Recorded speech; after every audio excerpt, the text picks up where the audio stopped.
What's going on, boxing fans? It's Joan Williams with The Distance. I got another video for you guys today from KCC8, Eusebio Pedroza versus Salvador Sanchez.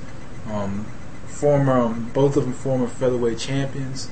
I believe in both of them, like in the late 70s, were champions. Both had some really good fights in their careers. Sanchez didn't really get a chance to kind of live out a full career. He did die very young. He actually died before I was born. For a lot of us young boxing fans were unborn. Salvador Sanchez had died, but due to places like YouTube and places that show a lot of vintage boxing, like ESPN and YouTube, us young people, like in our 20s and teens, we get to kind of live.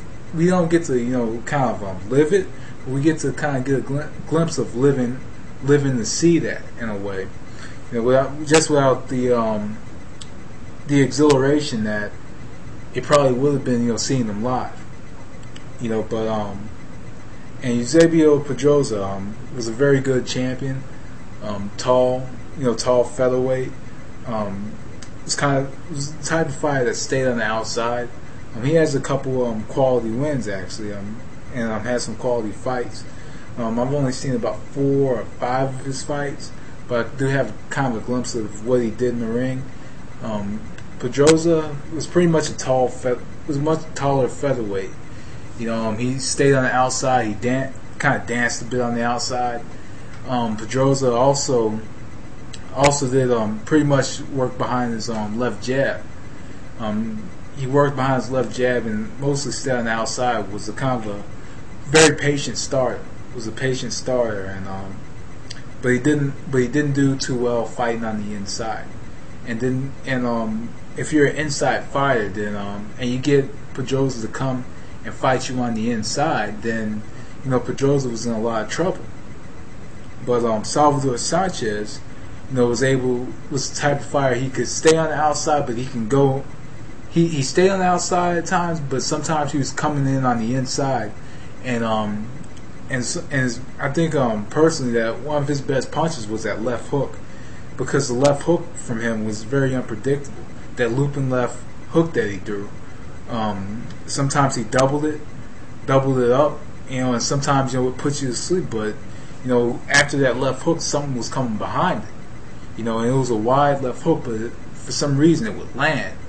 And it landed, and at times, it would land clean, and at times, it would hurt, another fighter. It hurt a fighter. But Sanchez, when we get, to later rounds, and he would be on fire, and that's when all his little combinations, all the combinations and the power shots would just land. And they would, land, tremendously, and he would overwhelm a lot of fighters like Danny Lopez. If you've never seen that fight, at the end of that fight, he hit Lopez, with a lot of bombs towards the end of the fight, with a few big combos, like towards the end. And but Sanchez was just a great talent that never really got to show his full overall boxing talent, even though he had almost, I think he did have about 39, 40 fights, maybe more than that. He had quite a few fights, but he didn't really get to show the world how great he could have been. And that's the thing about it with Salvador Sanchez. And Pedroza was just a good overall boxer. Like I said, stay on the outside, left jab.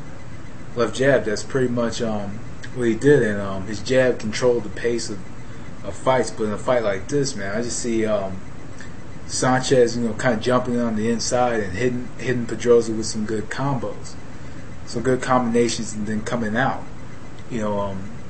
Pedroza in a fight like this would probably be trying his best to stay on the outside and keeping his distance from Sanchez, but Sanchez will probably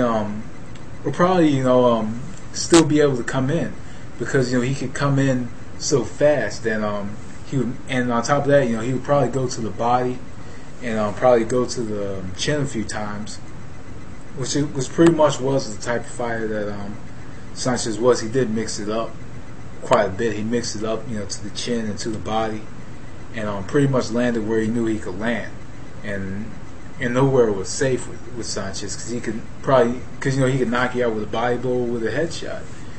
He was he was aggressive fighter with good technique, and Pedroza was a technical fighter with good, like I said, was a technical fighter, had good agility and boxing ability. But anyway, if I have to make a choice for this fight, which is kind of a bit hard to analyze, but if I have to make a choice for this fight, I'm gonna go with Salvador Sanchez knockout in the 11th round. I honestly think that Sanchez would pressure Pedroza. I think he'll probably get a few. I think he'll take advantage of him, since Pedroza was kind of a slow starter from what it seemed like. I think he would take advantage of Pedroza being a slow starter. And I think that towards the end, I think Sanchez will catch up to him, and I think he'll probably get him on the inside a few times, and I think that Sanchez will knock him out in the 11th round. Probably knock him out with a body shot. I'm gonna say I'm gonna go with Sanchez knockout shot to probably right hand to the body. But anyway, that's the distance. Thanks for watching. Peace.